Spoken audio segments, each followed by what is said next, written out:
నమస్తే, నేను మీ సతీష్. చంద్రబాబు తెలుగుదేశం పార్టీ జాతీయ అధ్యక్షులు, ప్రతిపక్ష నేత చంద్రబాబుపై తాజాగా ఆంధ్రప్రదేశ్ ముఖ్యమంత్రి జగన్మోహన్ రెడ్డి చేసినటువంటి వ్యాఖ్యలు మాత్రం రాజకీయ వర్గాల్లో చాలా ఆసక్తికరంగా మారాయి. మరి ముఖ్యంగా ఎన్నికలు దగ్గర పడుతున్నటువంటి సమయంలో తామేం చేశామో చెప్పుకోవాల్సినటువంటి అధికార పార్టీ ఈ రోజున ఈ విధమైనటువంటి విమర్శలు చేయడం కూడా అటు రాజకీయ వర్గాల్లో అనేక చర్చలకు దారితీస్తూ ఉంది. మరి నిజంగా జగన్మోహన్ రెడ్డి చేసినటువంటి విమర్శల్ని ఏ విధంగా అర్థం చేసుకోవచ్చు? ఇదే అంశాలపై మనతో చర్చించేందుకు సీనియర్ జర్నలిస్ట్ సత్యమూర్తి గారు ఉన్నారు. సార్ నమస్కారం. నమస్కారం అండి. సార్, ముఖ్యంగా ఈ రోజున జగన్మోహన్ రెడ్డి గారు ఓ బహిరంగ సభలో మాట్లాడుతూ 14 ఏళ్ళు ముఖ్యమంత్రిగా ఉన్నటువంటి చంద్రబాబు నాయుడు గారు 4.5 ఏళ్ళు పరిపాలన చేస్తున్నటువంటి నాతో పోటీ పడుతున్నారు. మరి 3 సార్లు ముఖ్యమంత్రిగా చేసి ఏం ఫలానా మంచి పని చేశామని చెప్పుకోలేనటువంటి స్థితిలో చంద్రబాబు నాయుడు ఉన్నారు. అది నేను చేసినటువంటి అభివృద్ధి, ఇది నా పరిపాలన దక్షత అని చెప్పేసి ఆయన చెప్పుకున్నటువంటి అంశాన్ని మీరు ఏ విధంగా చూస్తారు? ఇది జగన్మోహన్ రెడ్డి చెప్పుకోవటం అనేది ఇది మొదటిసారి కాదు. ఆయన ప్రతిసారి కూడా అంటే జగన్మోహన్ రెడ్డి పాలసీ మీరు గమనించండి, దగ్గర నుంచి నిశితంగా గమనిస్తే మీకు ఒక విషయం స్పష్టంగా అర్థమవుతుంది. జగన్మోహన్ రెడ్డి పాలసీ ఏంటి అంటే ఒకే అబద్ధాన్ని 1000 సార్లు చెబితే అది నిజం అవుతుంది అనేది జగన్మోహన్ రెడ్డి పాలసీ. చంద్రబాబు నాయుడు పేరు చెబితే ఏం పథకాలు గుర్తురావా? నీ పేరు చెబితే పథకాలు గుర్తొస్తాయా? అసలు కంపారిజన్ ఏంటి? నీకు ఆయనకి కంపారిజన్ ఏంటి? నువ్వు ఏం చేశావో చెప్పుకోవాలి. Point number 1. ప్రతిపక్షం ఏం చెప్తుంది? నువ్వేం చేయలేదు అని చెప్తుంది. నువ్వేం చెప్తావు? నేనేం చేశాను అనేది చెప్పు. చంద్రబాబు నాయుడు ఏమీ చేయలేదు అంటే మనం చాలా సందర్భాల్లో చూస్తుంటాం కదా, ఒక సామెతని పెద్దవాళ్ళు చెప్తూ ఉంటారు, ఆడలేక మధ్యలో ఓడు అని. ఆ సామెతకి కరెక్ట్గా జగన్మోహన్ రెడ్డి చేసే ఇది సరిపోతుంది. ఇప్పుడు సంక్షేమం, అభివృద్ధి, ఈ 2 పనులు నేను చేశాను అని చెప్పు. నువ్వు సంక్షేమం చేశాను అంటావు, నువ్వు కొత్త పథకాలు తెచ్చాను అంటావు, పాత పథకాలు ఎన్ని ఆపావో కూడా చెప్పాలి కదా. నువ్వు పోలవరం కట్టావా అని తెలుగుదేశం వాళ్ళు అడుగుతున్నారు, కట్టావా? నువ్వు మెడలు వంచి స్పెషల్ స్టేటస్ తెస్తాను అన్నావు, తెచ్చావా? నువ్వు సిపిఎస్ని రద్దు చేస్తానన్నావు, చేశావా? అంటే మరి ఈ క్వశ్చన్లు అడిగితే నువ్వేం సమాధానం చెప్తావు? చంద్రబాబు నాయుడు ఏం చేశాడు, ఏం చేయలేదు అని గూగుల్లో చంద్రబాబు నాయుడు అని వెతికితే 1,00,000 పనులు వస్తాయి. పట్టణాల్లో రైతు బజార్ల దగ్గర నుంచి చంద్రబాబు నాయుడు పెట్టినవే. మీరు వాడే ఈ సేవా సెంటర్లు, మీ సేవా సెంటర్లు, తర్వాత ఏ పేరు మార్చుకున్నా ఆ వ్యవస్థ తెచ్చిందంతా చంద్రబాబు నాయుడు. ఇటువంటివి కొన్ని 1,00,000 పనులు చెప్పచ్చు. ఇప్పుడు ఆంధ్రప్రదేశ్ రాష్ట్రంలో సమ్మె చేస్తున్నారు చూసావా, అంగన్వాడీలు, ఆశా వర్కర్లు. ఆ వ్యవస్థలు తెచ్చింది చంద్రబాబు నాయుడే. అంగన్వాడీ వ్యవస్థ అనేది కేంద్రంలో ఒక చిన్న పథకం. ఆ చిన్న పథకాన్ని దీన్ని మనం సమాజాన్ని ఎట్లా మార్చడానికి ఏ విధంగా ఉపయోగించుకోవాలి అని ప్లాన్ చేసి చంద్రబాబు నాయుడు ఎక్కువ ఫండ్స్ తెచ్చుకొని సెంటర్ నుంచి అంగన్వాడీలని విస్తృతంగా ఉపయోగించి సమాజంలో బాలింతలని, వాళ్ళకి పౌష్టికాహారం అందించటం, పసిబిడ్డల్ని, పొత్తిళ్లల్లో ఉన్న బిడ్డల మరణాల సంఖ్య తగ్గించటం, ఆ తర్వాత వాళ్ళని ప్రీ స్కూల్ దానికి సిద్ధం చేయటం, ఇటువంటి అతి ముఖ్యమైన పనులని అంగన్వాడీలను చేస్తారు. ఈ వ్యవస్థ అంతకు ముందర ఉన్నదా? లేదు. చంద్రబాబు నాయుడు ఈ వ్యవస్థను తీసుకొస్తే నువ్వేం చెప్తున్నావు? అంగన్వాడీ వ్యవస్థని రద్దు చేస్తే ఎట్లా ఉంటుందని నువ్వు నీ సోషల్ మీడియా ద్వారా ప్రచారం చేస్తున్నావు. చంద్రబాబు నాయుడు చేసే పనులు ప్రతి ఒక్కళ్ళకి తెలుసు, నువ్వు చేసే పనులు ప్రతి ఒక్కళ్ళకి తెలుసు. నువ్వు నేను సంక్షేమం ఇస్తున్నా, బటన్ నొక్కి సంక్షేమం ఇస్తున్నాను అంటావు. ఎంతమందికి సంక్షేమం ఇచ్చావు? నువ్వు చేసిన అప్పు ఎంత, నువ్వు ఇచ్చిన సంక్షేమం ఎంత అని లెక్క వేసుకుంటే నువ్వు తెచ్చిన అప్పుకి నువ్వు చేసిన సంక్షేమానికి చాలా గ్యాప్ ఉన్నది. మరి ఆ డబ్బులన్నీ ఏం చేసావు? ఇటువంటి క్వశ్చన్లే రైజ్ అవుతాయి. చంద్రబాబు నాయుడు రాజకీయంగా మీ నాన్నతోటి కలిసి పనిచేసిన వ్యక్తి. మీ నాన్నే చంద్రబాబు నాయుడు చేసిన అభివృద్ధిని కంటిన్యూ చేయాల్సిన పరిస్థితుల్లో ఉన్నాడు ఆ రోజుల్లో. చంద్రబాబు నాయుడు ఓఆర్ఆర్ ప్లాన్ చేస్తే హైదరాబాదు చుట్టూతా, రాజశేఖర రెడ్డి దాన్ని కంటిన్యూ చేశాడు.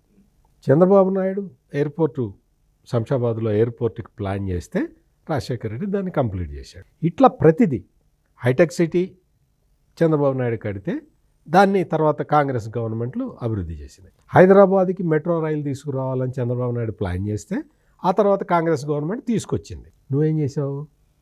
ఆయన ఒక ఆఫీస్ పెట్టి, ప్రజావేదిక అని ఒక ఆఫీస్ పెట్టి, ప్రజలు వచ్చినప్పుడు అక్కడ కూర్చుంటే ముఖ్యమంత్రి స్థాయిలో ఉన్న వ్యక్తి వచ్చి దాని దరఖాస్తులు తీసుకుంటాడు, వాళ్ళ ఫిర్యాదులు ఏమైనా ఉంటే తీసుకుంటాడు. నువ్వేం చేసావు? దాన్ని కూలగొట్టావు. అంటే నిన్ను చూడంగానే ఏం గుర్తు రావాలి? ప్రజావేదిక గుర్తురా. కూలగొట్టిన ప్రజావేదిక శిథిలాలు నిన్ను చూస్తే గుర్తొస్తాయి. నేను ఈ మాట అంటే చాలా కటువుగా ఉండొచ్చు, కానీ వాస్తవమా కాదా? వాస్తవం. చంద్రబాబు నాయుడు పోలవరం ప్రాజెక్టు 74% పూర్తి చేశాడు. నువ్వేం చేసావు? ఆ మిగిలిన 26% పూర్తి చేసేసి పోలవరం నీళ్లు గేట్లు ఎత్తేసి నీళ్ళు ఇచ్చేసావా? ఎందుకు ఇవ్వలేదు? చంద్రబాబు నాయుడు చెప్తే ఏమి గుర్తురాదు. చంద్రబాబు నాయుడిని పేరు చెబితే సుపరిపాలన గుర్తొస్తుంది. నీ పేరు చెబితే ఏం గుర్తొస్తుంది?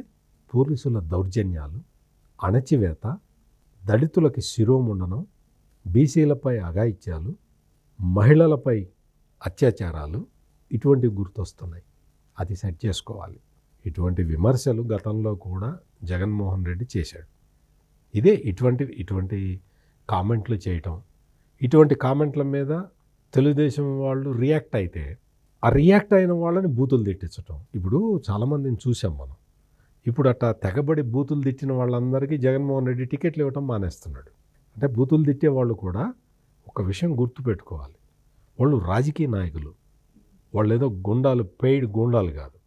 మనం రాజకీయ నాయకులం కాబట్టి సాటి రాజకీయ పార్టీ నాయకుడిని గౌరవించాలి అన్న ఒక గుర్తు పెట్టుకోకపోతే జగన్మోహన్ రెడ్డి చేతుల్లోనే టికెట్ నిరాకరణకి గురి కావాల్సి వస్తుంది. అందువల్ల నేను ఇంత విషయం విడమర్చి చెప్పటం ఏంటంటే, చంద్రబాబు నాయుడు పేరు చెప్తే కొన్ని విషయాలు గుర్తొస్తాయి, జగన్మోహన్ రెడ్డి పేరు చెప్తే కొన్ని విషయాలు గుర్తొస్తాయి. నేను నీతో కంపేర్ చేసుకుంటాను అంటే జగన్మోహన్ రెడ్డి కూడా 14 సంవత్సరాలు ముఖ్యమంత్రి అయిన తర్వాత చంద్రబాబు నాయుడుతో కంపేర్ చేసుకోవాలి. అంతే తప్ప నీకు ఏదో ఈ చేతిలో ఈ రోజున అధికారం ఉంది కదా అని నువ్వు ఏదో ఒక కామెంట్ చేయటం. ఇప్పుడు చంద్రబాబు నాయుడునే కాదు, ఈయన పవన్ కళ్యాణ్ కూడా ఇట్లాగే కామెంట్ చేశాడు కదా. అంటే నువ్వు కామెంట్ చెయ్యని నాయకుడు ఎవరైనా ఉన్నారా? నువ్వు ఆఖరికి నువ్వేం చేస్తున్నావు? నీ లోగోలో మీ నాన్న ఫోటో ఉండే నీ పార్టీ లోగోని మార్చేసి ఇప్పుడు నీ ఫోటో పెట్టుకున్నావు. ఈ మాట అంటే నీకు ఎంత బాధేస్తుంది? బాధేస్తుందో లేదో నాకు తెలియదు, కానీ చెప్తున్నా నేను. అంటే రాజశేఖర రెడ్డి ఫోటోని తీసేసి ఫస్ట్ ఏం చేశాడు? రాజశేఖర రెడ్డి ఫోటో పెట్టాడు. అధికారంలోకి వచ్చిన 2.5 ఏళ్ల తర్వాత రాజశేఖర రెడ్డి ఫోటో పక్కన తన ఫోటో పెట్టుకున్నాడు. అధికారం కంప్లీట్ అయ్యే సమయానికి రాజశేఖర రెడ్డి ఫోటో మొత్తం తీసేసి తన ఫోటో ఒక్కటి పెట్టుకున్నాడు. ఇది పరిణామక్రమం.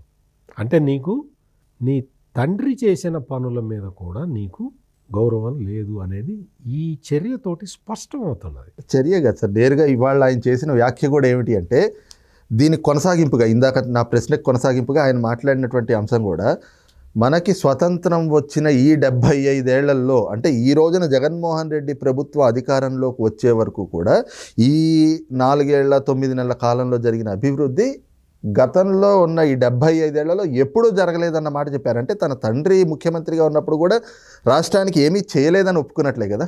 ఆయన అది చెప్తాడు. ఆయన అదే చెప్తున్నా కదా, తండ్రి ఫోటోని తీసేసిన వ్యక్తి తండ్రి అభివృద్ధి చేశాడని ఒప్పుకుంటాడా? ఇప్పుడు మీరందరూ కూడా గమనించాల్సిన విషయం ఏంటంటే, ఆయన వైఎస్ఆర్ ఆసరా అని పెడితే చాలామంది ఏమనుకుంటారంటే, వైఎస్ఆర్ అంటే వాళ్ళ నాన్న పేరు పెట్టాడు అనుకుంటారు. ఆయన పెట్టింది వాళ్ళ నాన్న పేరు కాదు, ఆయన పార్టీ పేరు. వైఎస్ఆర్ కాంగ్రెస్ పార్టీ కాబట్టి ఆయన వైఎస్ఆర్ అన్న పేరు పెడుతున్నాడు తప్ప పథకాలకి వాళ్ళ నాన్నని గుర్తు చేసుకుంటూ కాదు. ఇది సుస్పష్టం. ఆయన పార్టీ పేరు వైఎస్ఆర్ కాంగ్రెస్ కాబట్టి వైఎస్ఆర్ రైతు భరోసా, వైఎస్ఆర్ ఆసరా, ఇటువంటి కార్యక్రమాలు పెట్టుకుంటున్నాడు. ఆ కార్యక్రమాలకి వాళ్ళ పార్టీ పేరు పెట్టుకుంటున్నాడు తప్ప వాళ్ళ తండ్రి పేరు కాదు పెడుతున్నది జగన్మోహన్ రెడ్డి. అంటే జగన్మోహన్ రెడ్డి చేస్తున్న అభివృద్ధి కార్యక్రమాలు ఒక్కటి చెప్పండి. సంక్షేమ కార్యక్రమాలు, నేను నవరత్నాలు ఇస్తున్నాను అని చెప్తున్నాడు, అమ్మ ఒడి వేస్తున్నాను, ఆ ఒడి వేస్తున్నాను, ఈ ఒడి వేస్తున్నాను, ఏదో చెప్తున్నాడు. అభివృద్ధి కార్యక్రమాలు చెప్పండి, ఒక్కటి చెప్పండి. మీరు 4 సంవత్సరాల 9 నెలలు అయిపోయింది, ఇంకా 5 ఏళ్ళు వేసుకోండి. ఇంకేముంది, ఒక నెల రోజుల్లో ఎలక్షన్ నోటిఫికేషన్ వస్తుంది. ఎలక్షన్ డేట్లు నోటిఫికేషన్ వచ్చేసిన తర్వాత ఇంక ఈయన ముఖ్యమంత్రిగా ఏం చేయటానికి అవకాశం లేదు. 5 సంవత్సరాల కాలంలో నువ్వు చేసిన అభివృద్ధి ఒక్కటి చెప్పు. చంద్రబాబు నాయుడు ఏం చేశాడో గుర్తురాదు, ఓకే, గుర్తు రావట్లేదు.